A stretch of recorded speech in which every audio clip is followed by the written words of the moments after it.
Hey y'all, welcome to another episode of Soccer for Us. I am Bart, and on this episode we are talking about the draws for two of the premier international tournaments that US teams will be playing in the 2024 calendar year. It is the Copa America draw and the W Gold Cup draw, two tournaments that kind of cross-pollinate between CONMEBOL and CONCACAF. And to talk about these tournaments and the excitement that come with them, it is my friend Thomas, aka US Keeper. Yeah, well, thank you. Yeah, it's exciting to have these, similar type tournaments with similar type teams, being played in the U.S. next year. And again, this just shows the growth of soccer and the opportunity that the federation has to shine more light on both the men's and women's teams in terms of, the quality of teams and the quality of soccer we're going to see here in 2024. Yeah, and I think it is important that we acknowledge the fact that this is some sort of strategic partnership, right, between CONCACAF and CONMEBOL. I talked about it a little bit when I hosted the Soccer Down Here morning show earlier this week, but both confederations have weaknesses, right? The U.S. As fans, we've always noted that the U.S. Mexico are very good teams, but after that, the quality in CONCACAF just drops off tremendously. Well, in CONMEBOL, they don't have a shortage of quality, but what they do have a shortage of is literal teams. They only have 10 federations that make up CONMEBOL, whereas CONCACAF has like a million, right? Technically have 41 official member associations. So, you take the two weaknesses of each one, where CONCACAF needs better quality, CONMEBOL needs more teams, and you bridge them together, and now you've got a 16-team Copa America and a 12-team W Gold Cup. And it does kind of just make the tournaments feel a little bit more, I don't want to say legitimized, but just exciting.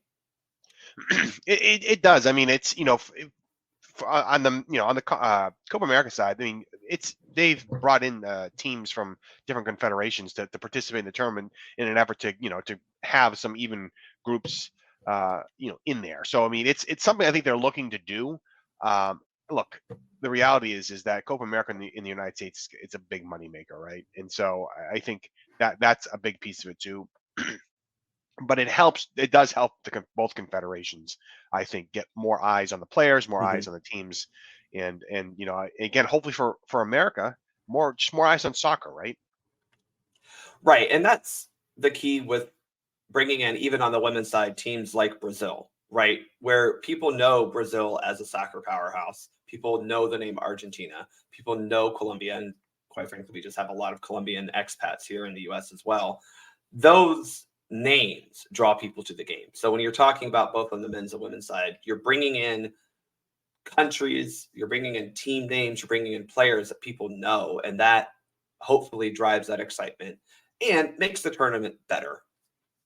Well, I think that's important, making it better, right? I look at the Copa America tournament, and in the years, when they maybe don't have, any other teams participating, or they have just some kind of, outside confederations participating. It's like, it's not all that's exciting. I mean, I think there's a reason why they shifted it to the same year as the Euros, because they kind of want to be in sync with that, right? Because I mean, that's essentially a full day of soccer for soccer fans if you choose to be, right? And so I think there is strategic from a financial perspective, but I think in doing that, you also need to make sure the product in the field is gonna draw the eyeballs. And so again, I don't know if we'll see it with any regularity. I'm thinking the more and more we see this, and I'm hoping it becomes a regular thing for CONCACAF to be part of the Copa America, is maybe you start bringing in a couple other nations from Asia or Africa to say, hey, you win your tournament or whatever it is, top two, whatever it is, you earn your spot, in Copa America. And I think that's going to get more eyeballs on it too, and again, provide better quality. And there's a lot that goes with that. So we'll see how it grows. But I'm just excited to see it. It's in any soccer, any international soccer, especially played in the United States, is exciting times. Right. Yeah, and I think also when you look at just a better tournament, we've I don't know if you felt this way, but I felt this way with some of the CONCACAF Women's Championships in the past, where it's like, all right, can we just fast forward to the part where we play Canada in the final? And a little bit like that with CONMEBOL with their Copa America, where it's like, all right, like, can we get to the part where Argentina and Brazil play each other? So bringing in new teams that you're not used to playing all the time, that also happen to be pretty darn good, right? That helps, and it does just make things a little bit more intriguing as a fan for you and I who watch these all the time. I am way more excited about seeing the U.S. play Bolivia, even though Bolivia is not very good, just because they're a team we don't see often. Um, Same on the women's side. It's like that's cool that we get to see the women play Argentina, a team that we don't play often. We had them in She Believes Cup a couple years ago, but like you're looking at a knockout round opponent that's not Haiti, possibly, and those things are more exciting. Right, and you're doing it in a tournament that means something, right? You're not doing it as a random friendly, which it's a friendly. Like you as much as you want the players to play at the same levels they would play, in a competitive match, it's not going to happen. I mean, just the Right. intensity.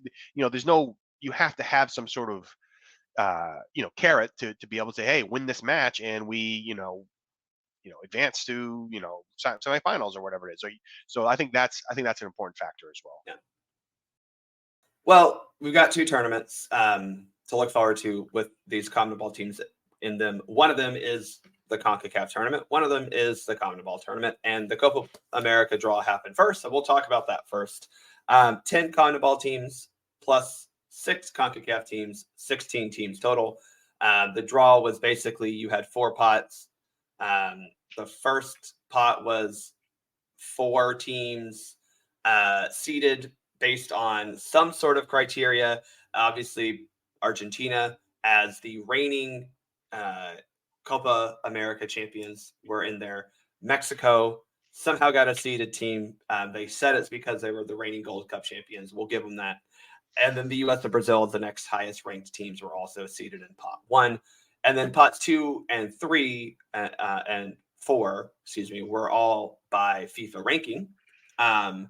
And then we still have 2 teams that we're not quite sure of from those CONCACAF play-in matches that are happening in March. So that's kind of the field. Like I said, 4 groups of 4.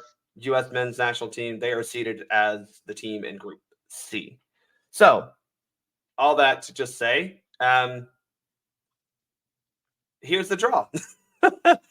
Group C is the USA, Paraguay, Panama, and Bolivia. I think if you were to ask me who I would have liked to have seen from the CONCACAF team, certainly the teams from Pot 3, I would have not wanted Panama because that's the team that the U.S. will be playing here in Atlanta. Would have preferred just a slightly more interesting or a different team. But this is a pretty strong group. But for me, a group that the U.S. should win. Yeah, I mean, going into this, I looked at this and saying, I don't want to play a CONCACAF team in the group stage. I want a challenging group. I don't want the hardest group, right? So so that's kind of how, as a fan, I'm looking at that, right? I mean, because this is a tournament to see where we meet up against some of these better teams. Uruguay is a great matchup for the United States in this. I mean, I think it's it's the best team out of the pot 2 based on the rankings. So like you want to see that, right? In the positioning of where that is the third match of the of the group stage piece of it. So it could be critical match for the U.S. to is probably going to need a result either way to see what they can do against Uruguay. I mean, because then you start getting into the knockout stage, and you kind of want to avoid some of the top teams, which is Brazil probably, but we'll see. Could be Colombia, but Yeah. in that piece of it. So and so that's the thing. You have to see what this team can do. So you don't want an easy road to the knockout stage, right? And to kind of lose that opportunity to test. I mean, it's they know the teams. They know Panama. They don't know Bolivia, but Bolivia is typically one of the lower ranked teams in CONMEBOL. In Uruguay, it's not a team that the U.S. play that often, and their overall record against them, I think, is a 500 record over like 8 matches, I think. So 2-4-2 maybe. I'd have to double check that, but it's a good. I think it's a good draw for them in terms of that expectation of say, hey, look, here it is. It's not a group of death. in that respect, but it's certainly no walkover either. Yeah, and I think even when you look at the CONCACAF team being Panama, it's right now the strongest performing CONCACAF team. They're kind of at the highest that they've been in a very long time. So possibly a concern if you're the U.S. Obviously, Panama knocked us out of the Gold Cup when we met this past summer. But I think that when you look at the strong squad the U.S. can and will bring to this tournament, I still think that we're better than all three teams in this group. But I know people love Marcelo Bielsa. I understand that. I still think we're better than Uruguay, and that's going to make a lot of people agitated. But I'm not as enamored with Bielsa as I used to be, and as everyone is right now. I think his tactics and coaching I think they're a little past their expiration date. That's just my opinion. That's just me. I also wonder how that style of play truly translates at the international level. Luckily for the U.S., we play them in that final group stage match. Yeah, I think that's an interesting take on that. I mean, again, I just always, obviously based on their ranking, based on how they're playing in the World Cup qualifier right now, they're playing very good soccer right now. And so obviously, we've got, I don't know, we've got, months before the World Cup, 6 months before the World Cup, World Cup back, Copa America. So it's, form can change, players' availability can change, but like they are playing pretty well right now. I think sometimes the big name coach, as much as the fans might wanted that with the U.S., doesn't always translate to winning trophies and doing those sorts of things. It may get them qualified. I mean, I'd be shocked if they didn't qualify for the World Cup based on the fact that they the teams have increased. You have to put that into consideration, I think, when you're when you're also evaluating. Yeah, and look, I take that. They have had great results recently. Uruguay has. They in World Cup qualification, they've started off pretty hot. A lot of 2-0 wins, a lot of multiple goal wins, beat both Argentina and Brazil 2-0. And so I respect that. I'm just saying that this is the early stages of Bielsa ball.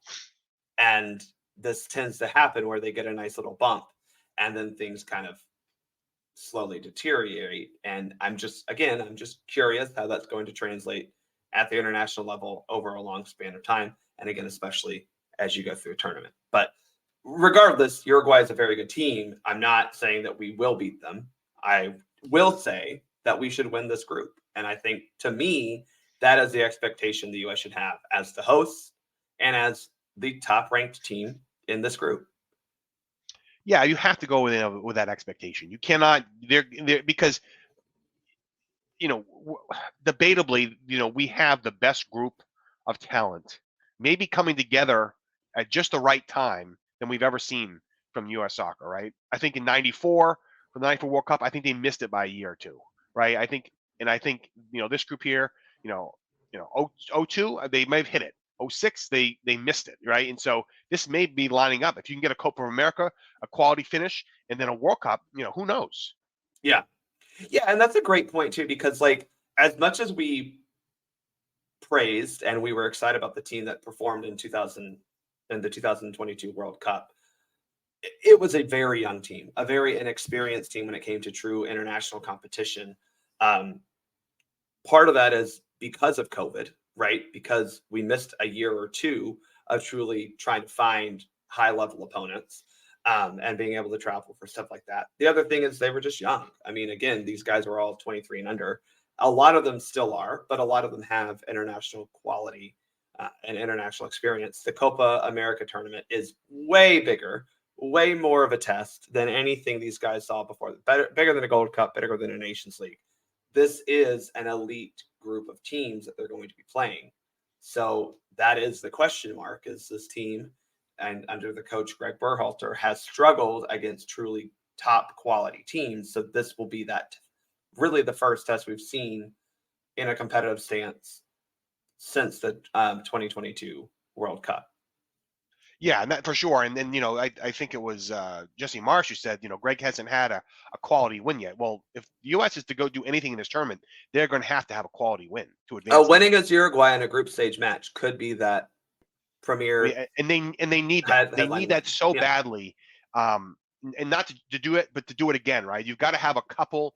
You've got to have a couple wins of the big quality opponents, and that's in the two Copa Americas that the U.S. advanced to the semifinals, they won the group. They had two right. wins in the group, right? And then they made their way to the semifinal, and so that's what we need to see from this group is that same sort of result. Yeah. Well, to be blunt, I think we need to win the group. Otherwise, we're not making it to a semifinal or a final. Let's talk about the other groups real quick. Group A, Argentina, Peru, Chile, and then the winner of Canada versus Trinidad. Group B, Mexico, Ecuador, Venezuela, Jamaica.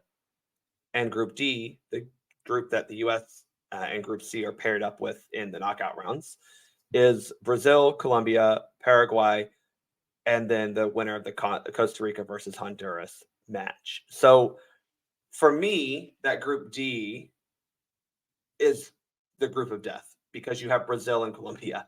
Um, the other two teams, we'll see. I don't know if Costa Rica or Honduras are particularly that good, and Paraguay is really not great. But right away, Brazil, Colombia, that is tough. I don't know. Who's your group of death?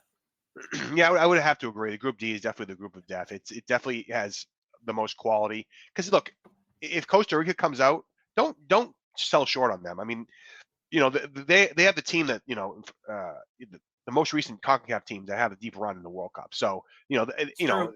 if they can find a way to get 1-0 wins, they can make a run. And so even though they haven't been up to form, I just wouldn't sleep on them. And so I think that's part of what makes them difficult too, right?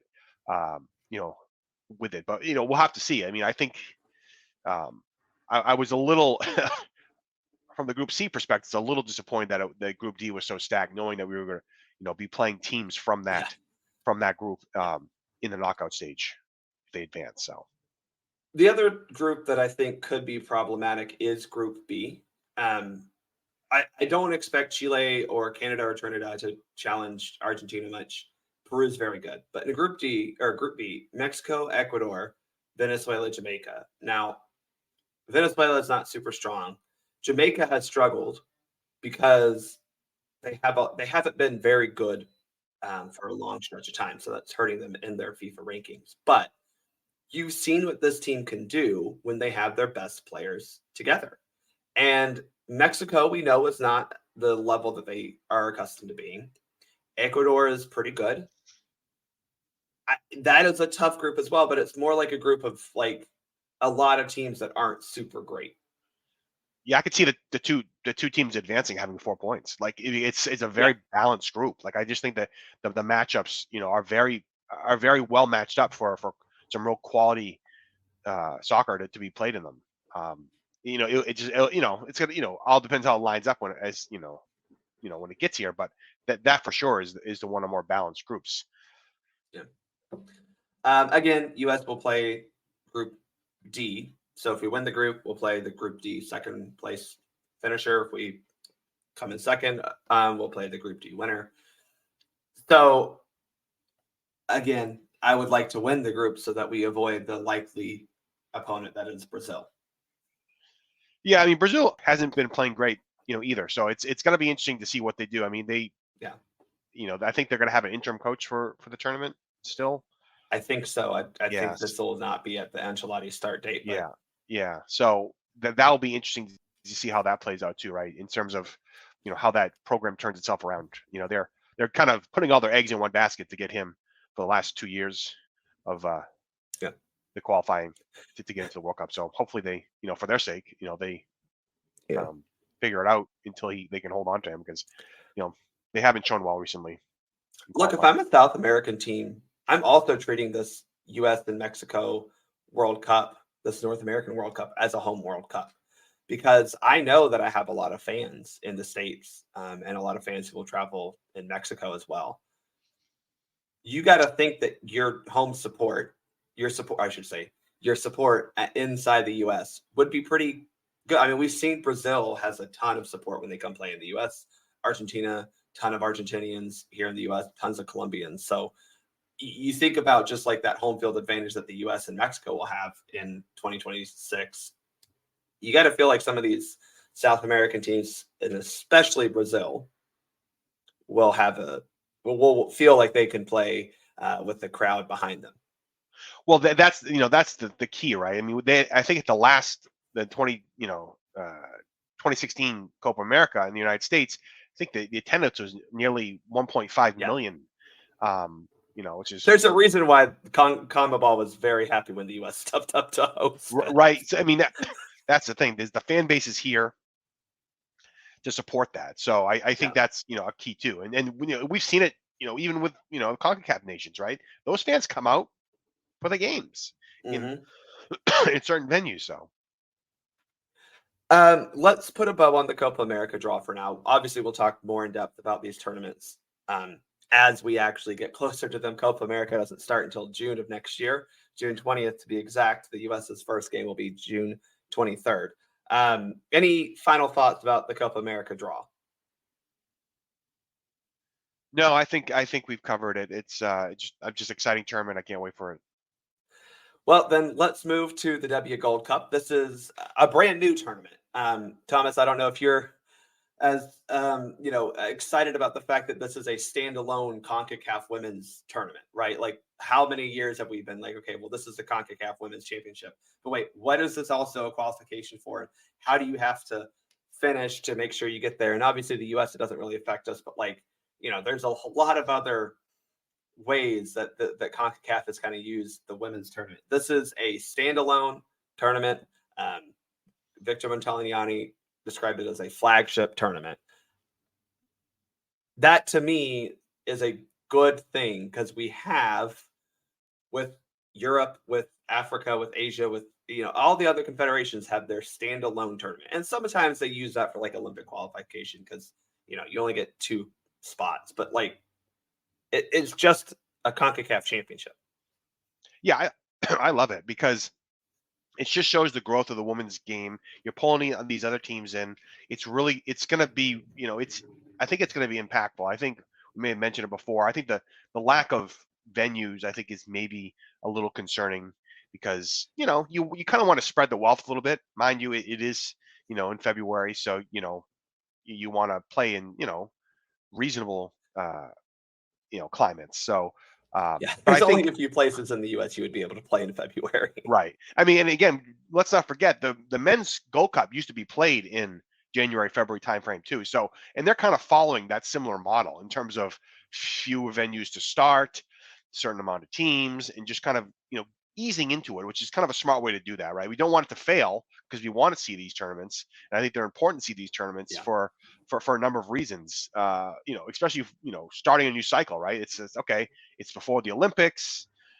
I don't know what they're, how often they're going to run it, but like to have it before the Olympics is to maybe look at new players, because again, it's still a tournament. The U.S. should be making it to the final in, right? There's no real reason to not see that. And even with the added CONMEBOL teams, the U.S. should make the final, right? So we have 8 CONCACAF teams, 4 CONMEBOL teams. Those 4 teams are Brazil as the Copa America champions, and then Colombia, Argentina, and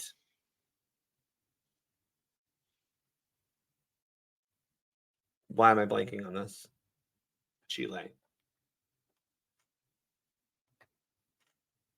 Good Lord. And I didn't write it down.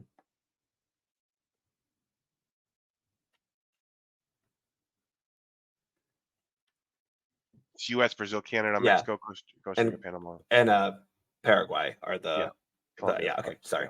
4 CONMEBOL teams, Brazil as Copa America champions, and then the other 3 semifinalists. So Colombia, Argentina, and Paraguay. So, yes, I'm with you. The U.S. better than all of those, but the fact that you're adding a Brazil team, right, adds a new level of quality that the rest of CONCACAF doesn't touch behind U.S. and Canada. Yeah, for sure. I mean, I think that's that's the ultimate final match you kind of want to see. I mean, you want to see that quality match. I mean, we are hoping to see it at the Women's World Cup last year. So I think that's what this year, excuse me. But I think that's what we need to see, right? They've got to have that expectation that that's who you want to see and play in the final, so you can go ahead and put this new group in play and say, hey, look, we beat some different teams, some good teams, and we won the first iteration of this tournament. So we have 4 pots of 3 teams to go into 3 groups of 4 teams. The seeded teams: USA, Brazil, Canada. That's a no. Duh. USA, current champs of CONCACAF. Brazil, current champs of CONMEBOL, and Canada, obviously the next best team. They're ranked right behind Brazil in the world rankings. Then in the next pot, you had 3 CONCACAF teams, then you had the 3 CONMEBOL teams, and then you had the 3 preliminary matches that are CONCACAF teams as well. The U.S. in Group A, they drew Mexico, Argentina, and the winner of the Guyana versus Dominican Republic preliminary. So Mexico seems like a big fish. We've seen Argentina trying to improve their women's program. Guyana, Dominican Republic, probably not a factor in this tournament, but that USA-Mexico game, final match day of the group stage, is really a cool kind of like marquee matchup for this tournament. Yeah, I'm 50-50 on it. I'm disappointed they're in the same group together, only because when I think of Mexico United States, I always think of the men's rivalry, and so I think it's also a good hey, let's not take our foot off the gas here. Let's make sure that we're going to finish this strong, right? We can't take this group for granted. They're going to have lots of fans there because of the where these tournaments are being played. So let's make sure that we're not missing that opportunity to take care of business against a rival for sure. Yeah, I mean, look, all of these games will be played in LA in Carson, California, at Dignity Health Sports Park. I have mixed feelings about that, and you mentioned the lack of locations. I don't mind that each group is being played in the same location, because I do think from an ease of travel, training, it's nice. But is that the best for fans of the game as a whole? Maybe not. But it's not like they're playing in rinky-dink little towns. We're playing in a major soccer stadium in this country. One group is playing in Houston, the other is playing in San Diego. So at least from that standpoint, there you have that. Brazil in Group B, playing all their matches at Snapdragon in San Diego. They drew Panama and Colombia. So Brazil and Colombia in both of these tournaments this summer or this next year. And then they get the winner of Haiti, Puerto Rico as well. So that is Group B. Group C is Canada, Costa Rica, Paraguay, and the winner of El Salvador versus Guatemala. Interesting, Thomas, that they are doing this. The knockout rounds are not straightforward. Let's just put it that way.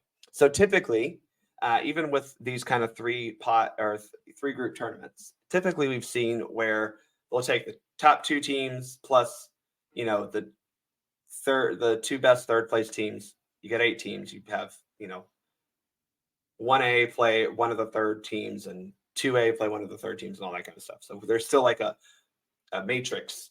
This one's different. They're ranking after the group stage. You take the 8 quarterfinal teams, ranking them 1st to 8th based on points and all the other, standing metrics. That's unique. I haven't seen that one before. Well, we're seeing CONCACAF do that a lot. We're seeing with the Nations League quite a bit, where they're ranking the teams based on how they did in the group stage of qualifying. So I'm not really. I don't know if there's any precedent for that in any other, international. It's an interesting way to do it. That's all. It might be a more fair way to do it. I don't know. Well, what I guess I do like about it is there's not the guarantee. Oh, we're going to play this team if we're first place, this team if second place, right? Like you're providing a little bit more. You're letting it play out more, right? And so I kind of like that piece of it a little bit. So teams may have to play harder in that third game if they have already clinched this top seed, right? They still have to get the goals and the points to be able to position themselves to play the lesser quality teams.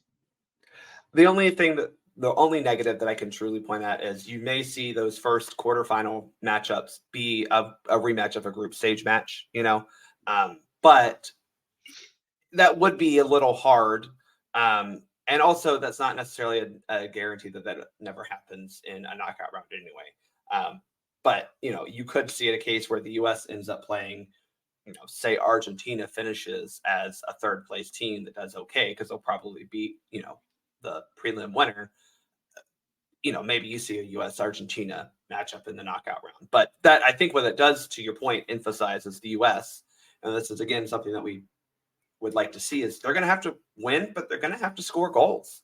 And that's going to be kind of the thing that they're going to have to figure out. That's been a struggle for this team against good competition for going on a year. So you're going to have to score some goals in this tournament. Yeah, you can't sit back and sit on a 2-0, 3-0, lead and then give up a late goal that could impact the Let's positioning. try to score 3 goals, damn it. I mean, Right. that's been the struggle for this team in these competitions, it feels like. Yeah, and that's key, right? I mean, different leadership, not fully in place, but kind of over the watchful eye. They need to start, playing that way, and they've got the players to do that. So there's no real excuse behind that, and so it's it's been frustrating for fans. At least I know it has been to see that they haven't been able to put opponents away. Yeah. Even when they've dominated the match, right? Like that's the thing. Like it's one thing if it's a close match, it's a close match, right? But if they're dominating, which we've seen a lot, put it away, man. Get that second, third goal, fourth goal, and then let's put it away and let's not leave anything to chance. Yeah, hopefully this helps. I don't know, instill some sort of what you hinted at is this team has dominated possession and dominated teams in a lot of matches they played, but have yet to find that final product. And maybe that is what I think has been lacking is that urgency. Like, oh, we need to put this ball away. I'm not going. You can't take for granted the next opportunity. And so maybe a tournament format like this where you do need to make sure you're scoring. Maybe not in the game that you're playing immediately, but in the overall scheme of things, you need to have that urgency. Maybe that's a positive. I don't know. It's just an interesting format. Yeah, it'll be interesting to see how it plays out. I mean, definitely CONCACAF is testing it out in a tournament. We'll see if it goes any further than the women's. Personally, I also want to make sure that we wipe Mexico off the map. I hope that they I know that rivalry is bigger on the men's side than the women's side, but in the 2022 CONCACAF Women's Championship, U.S. played Mexico in the final group stage match, beat them, and knocked them out of the tournament. And I'm just saying, I would love if that happened again. Yeah, in fact, knocked Mexico even out of contention to make the World Cup. That was even the best part, right? It wasn't that was even better. It's like you didn't even eliminated you from even World Cup qualifying. Would be fantastic. Absolutely. Any other thoughts? This is a short episode, I know, but kind of hard to talk about draws. But any other thoughts about the CONCACAF Women's Gold Cup, the inaugural W Gold Cup? Yeah, I think it's going to be interesting to see how they structure the training and the leading up to it, right? Will they have friendlies? Will they not have friendlies? Like at least one friendly, to kind of do that. I'm also curious how that's going to work because I think that piece of it's kind of like I don't like. I think it's important to have a friendly, especially since a lot of the players are domestic, so they're out of the season, so they're going to need something to get them in form, right? So I think that's a concern. It may be a pre-tournament friendly. I could see that because maybe you get them into camp and you play a friendly on the 16th. When the tournament starts on the 20th. We haven't heard anything announced for January. You would have thought that by now that would have been put in place. Obviously, most of the women's national team are not playing their club season during that time. Only 3 right now are playing in Europe anyway. But they also need a break. I think that was when you and I talked about the roster from last camp. Some of those players, it was just, yeah, you can have a break. And a lot of these players have gone through a long NWSL season. So I'm curious as well. Like, I don't think you're going to just go straight into playing a game on February 20, Yeah, it seems unlikely, but I think it's all depends. Like, obviously, I would expect them to play a team that's in this tournament, in a different group in preparation for it.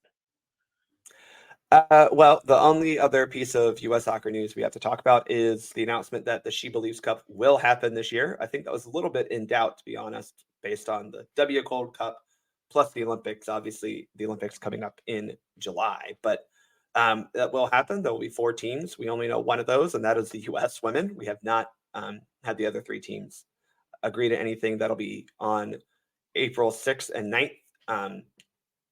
Different from previous iterations of this tournament, the tournament won't have 3 matches. Each team will only play 2.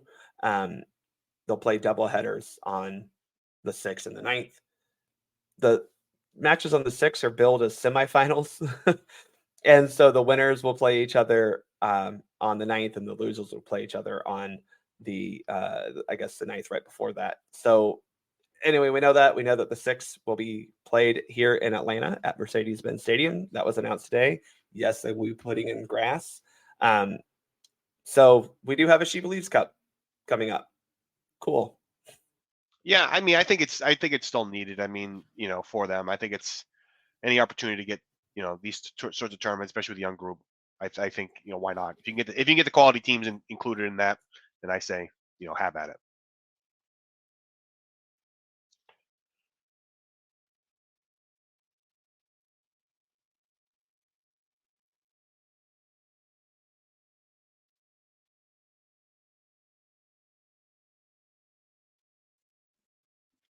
Haven't seen anything about any of the Arnold Clark Cup or any of the other kind of auxiliary tournaments that have gone around similar to this.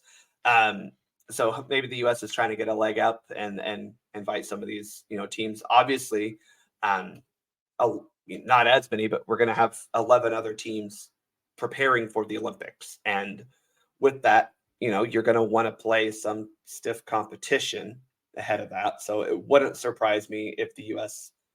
brings in, say, I don't know, a Japan or something like that. I think their qualification tournament might be in April, though, which also puts some things, a rift in things, possibly some European teams. Maybe we'll see. Obviously, the UEFA Nations League kind of has disrupted the ability to schedule the European women's teams. But yes, I'm glad we're seeing it. Hopefully, we get some quality teams that aren't Canada and Brazil again. Yeah. All right. Well, that's all we have really to talk about right now. Obviously, no games in the near future. The next one will be the U.S. men playing against Slovenia on January 20th. The Camp Cupcake game. We'll have a lot of talk about that. But for now, it'll probably be the last time we talk about U.S. soccer until after the holiday break. Thomas, anything that you are anything that you want to just reminisce on for a second about this 2023 year in U.S. soccer? What was your biggest takeaway? Well, on the women's side is the fact that they did go undefeated. And They they did. did. They were technically by the rule they went undefeated. Obviously they They lost. still only conceded 3 goals. They Right. conceded 1 damn goal the whole tournament. Right. So for me that's the takeaway there. And I think it does show that the quality's still there. I just think we needed a change of the guard, which we have, to see where that goes. And from the men's side, honestly, Greg was rehired this summer. And Greg needs to show everyone more, because I think what we're seeing now is, fans were like, well, if Greg doesn't show well at the Copa America, and will he be fired? And everyone's like, no, no, no. But I think now with the failure in Trinidad, I think he's on the radar, right? And so if we have to establish what failure at Copa looks like, because I don't think not making the semifinal is necessarily a failure. We can talk about this way more when we get to the actual tournament, but I'm with you. Like, you didn't do well in the games against Trinidad, Yes, you advanced barely, and that seems to be the theme with Greg. Is it's just the bare. He does not the bare minimum, but he just does what's good enough to get by. Right, and in big tournaments, that's not enough. You need to have that next gear to be able to, to say, hey, we're playing, in Argentina or Brazil or whoever. Like we've got to take it up a notch. Have a game plan in place. Have formations in place. Have the right lineup in place to be able to go and give this a hell of a match. And make it a match for the full 90, right? And so I think that's the key. And then now the media, who's kind of been on Greg's side a lot, is now they're starting to talk about that a little bit more, right? And so I think that's a little telling, because and it should be concerning to Greg. He can't get lazy with it, right? He needs to be better, and so hopefully he's got to figure it out. I don't know how he's going to do it. I honestly don't know how he's going to do it. Yep. Yeah, and I think that's kind of my biggest takeaway from US soccer as a whole is we're now in prove it modes in very different ways, right? For the US women, you got to prove that you are still at the top of your game because everyone's talking about how you got knocked off of that. I argue that the talent is very much still there. I think you would agree that the talent is there.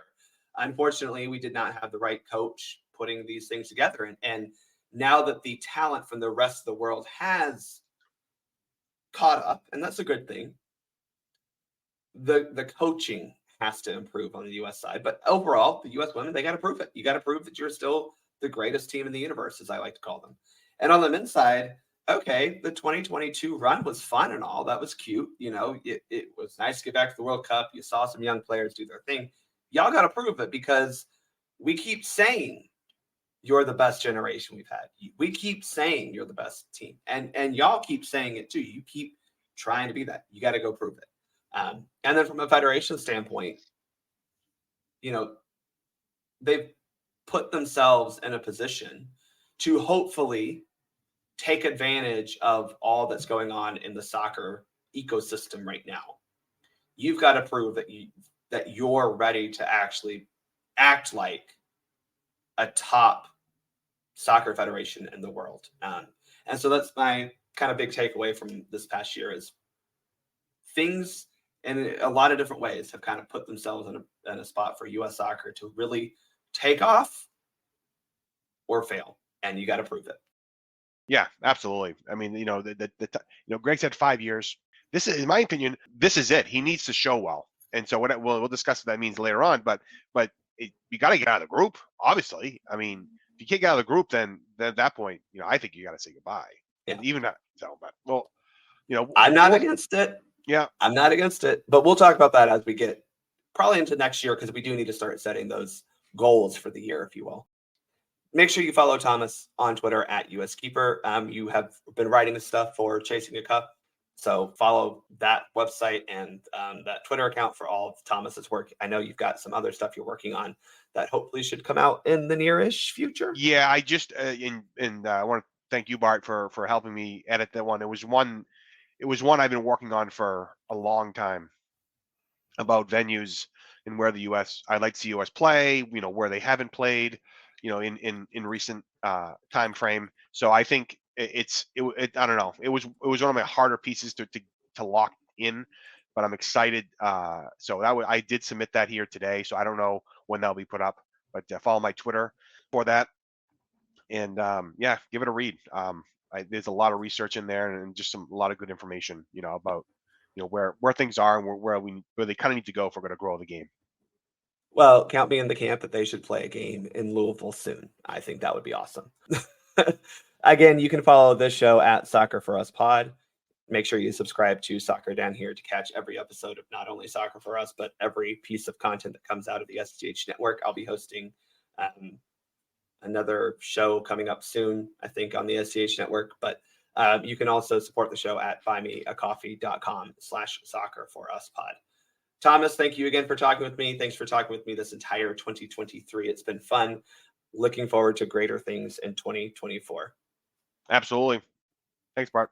And thanks everyone for listening. I'm Bart. I'm out.